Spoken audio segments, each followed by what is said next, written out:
نہیں لینے سے تو ظاہر سی بات ہے بیماری بڑھنے ہی والی ہے، گمراہی بدعقیدگی شرک بڑھنے ہی والا ہے. تم لے لو قرآن حدیث، گمراہ ہو کہ کتنا ہوں گے؟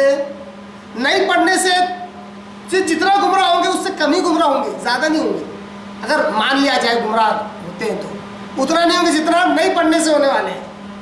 نہیں پڑھنے سے جہالت ہوتی ہے، جہالت انسان کو کہیں پر بھی لے جاتی ہے. پڑھنے کے بعد کچھ تو شعور آئے گا، کچھ تو علم آئے گا، پھر انسان پھک پھک کر قدم رکھے گا. اب بہت سارے لوگ یہ بھی کہتے ہیں اعتراض کہ بھائی پڑھیں گے تو عمل کرنا پڑتا. میں کہتا ہوں پڑھنے کی تو پہلے توفیق مانگو اللہ سے. جو پڑھنے کی توفیق دے گا وہ عمل کی بھی توفیق دے گا. اس کو پڑھنے کی توفیق نہیں مل رہی، اس کو عمل کی توفیق کہاں سے ملے گی؟ تو جب قرآن حدیث آپ خود سے جب پڑھیں گے تو سوالات بھی خود بخود ختم ہو جائیں گے. اسی وجہ سے میں بارہ کہتا ہوں آج کل یہ بڑا عجیب و غریب ٹرینڈ چلا ہوا ہے اس سوالات کا. جہاں بھی ایک آدھ فنکشن ہوا اسلامک دعاتوں کا دعویٰ کا تو وہاں پہ کوشچن آنسر سیشن رکھا جاتا ہے. اگر وہ بیجا ہے تو نہیں رکھنا چاہیے. لوگ سوال کریں اپنی ضرورت کے تحت. کیوں اس کے تعلق سے لب کشائی کی ضرورت پڑ رہی ہے؟ کیونکہ بعض جگہ ہم نے خود اپنی آنکھوں سے دیکھا، یہ تجربہ ہوا ہے.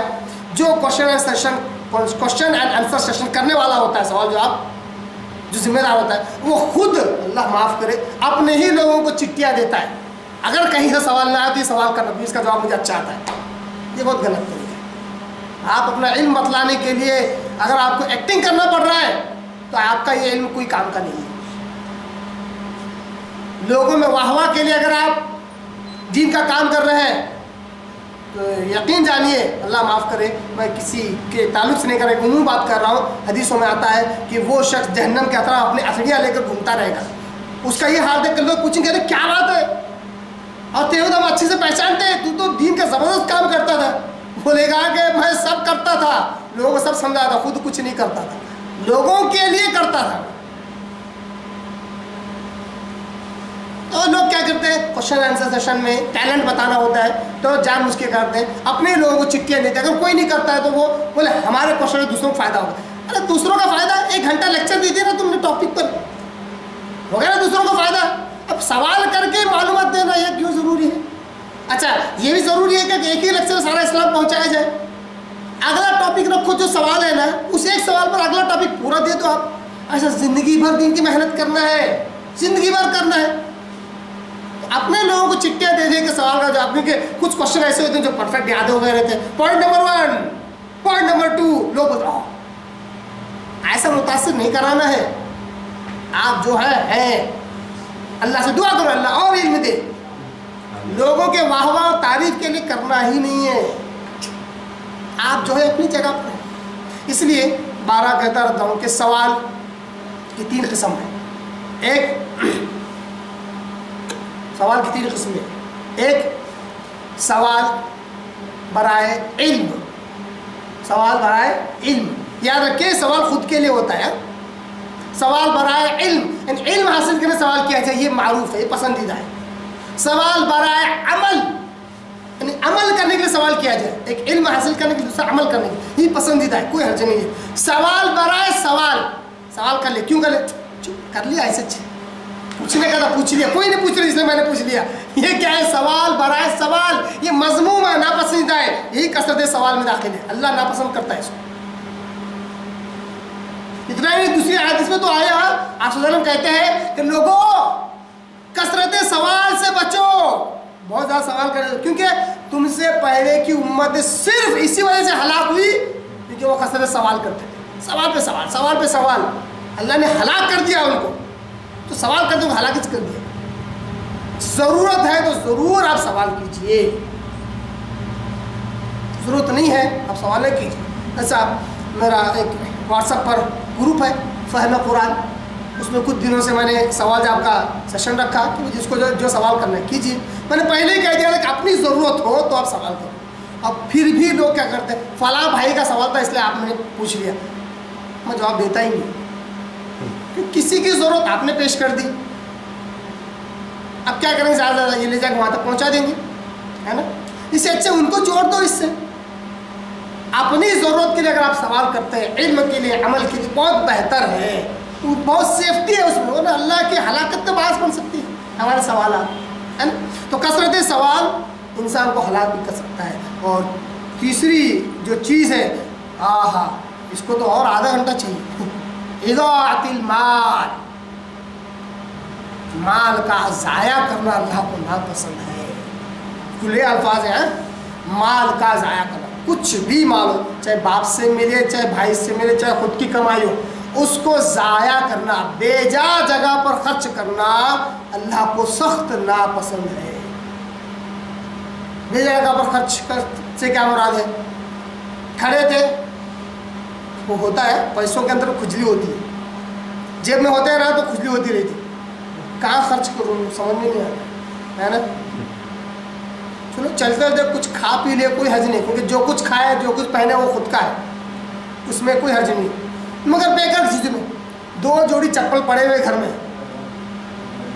اور ایک جوڑی پسند آ گئی، لے لو، کھجلی ہوتی رہتی، پیسوں کے جیب میں رہے سے کچھ ایک اور جوڑی، 4 جوڑی شوز پڑے ہوئے اسپورٹ شوز، یہ شوز نہیں میرے پاس، یہ کیا ہے؟ اضاعت المال، پیسوں کا ضائع کرنا ہے۔